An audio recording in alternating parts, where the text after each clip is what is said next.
नमस्कार साथियों, स्वागत है आप सभी का आपके अपने YouTube channel yes ITI technical classes में। तो साथियों, आज हम बात करने वाले हैं रेलवे ग्रुप डी भर्ती 2025 से संबंधित कुछ महत्वपूर्ण बिंदु के बारे में।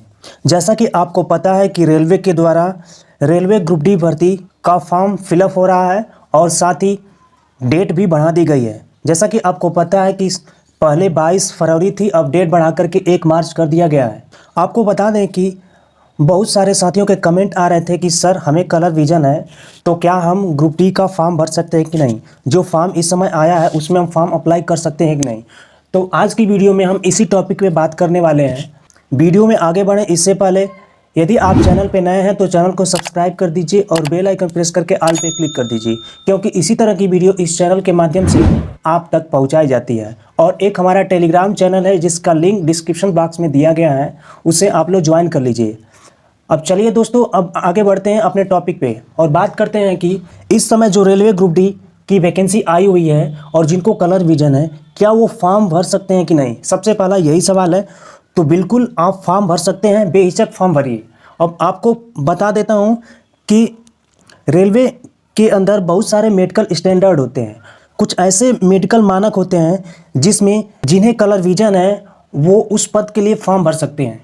तो चलिए जानते हैं कि जिन्हें कलर विजन है वो किस पद के लिए सबसे पहले प्रायोरिटी देंगे। जैसा कि आप देख पा रहे हैं कि यहाँ पे ये मेडिकल स्टैंडर्ड दिया गया है और ये जो आपको दिख रहा है ये पोस्ट के नेम है। तो किस पोस्ट के लिए आप फॉर्म अप्लाई कर सकते हैं उसको हम डिटेल से इस वीडियो में जानने वाले हैं। तो जिन भाइयों को कलर विजन है वो सबसे पहले प्रायोरिटी किस पोस्ट को देंगे।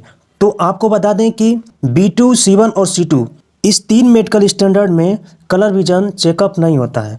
तो आप देख लीजिए यहाँ पे कौन कौन से पोस्ट हैं जो C1, C2 और B2 मेडिकल स्टैंडर्ड से संबंधित है। तो सबसे पहला जो आपको पोस्ट दिख रहा है वो असिस्टेंट SNT का दिख रहा है, जिसमें आपको मेडिकल स्टैंडर्ड C1 और B1 और C1 ये 3 मेडिकल स्टैंडर्ड दिख रहे हैं। आप असिस्टेंट SNT के पद के लिए सबसे पहले आप प्रायोरिटी दे सकते हैं। वो आपके ऊपर है कि किसको आप सबसे पहला प्रायोरिटी देंगे, क्योंकि यहाँ पे 14 पोस्ट आपको दिख रहा है।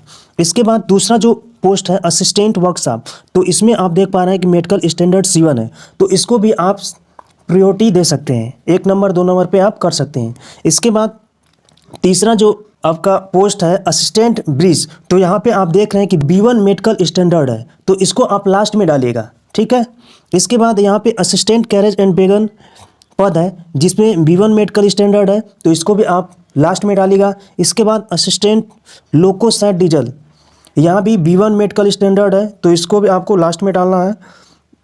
इसके बाद असिस्टेंट लोको इलेक्ट्रिकल, यहाँ B1 मेडिकल स्टैंडर्ड है। और जो नेक्स्ट पद है वो है असिस्टेंट ऑपरेशन इलेक्ट्रिकल, तो यहाँ पे जैसा कि आप देख पा रहे हैं कि C1 मेडिकल स्टैंडर्ड है, तो इसको आप सबसे पहले प्रायोरिटी देंगे, ठीक है। इसी तरह आप देख पा रहे हैं कि यहाँ पे assistant LT and AC workshop का जो मेडिकल स्टैंडर्ड है वो C1 है, तो इसको आप प्रायोरिटी पहले देंगे। इसके बाद असिस्टेंट TL एंड AC है, तो इसमें आपको 2 तरह के मेडिकल स्टैंडर्ड दिख रहे हैं। पहला तो है C1 और दूसरा है B1।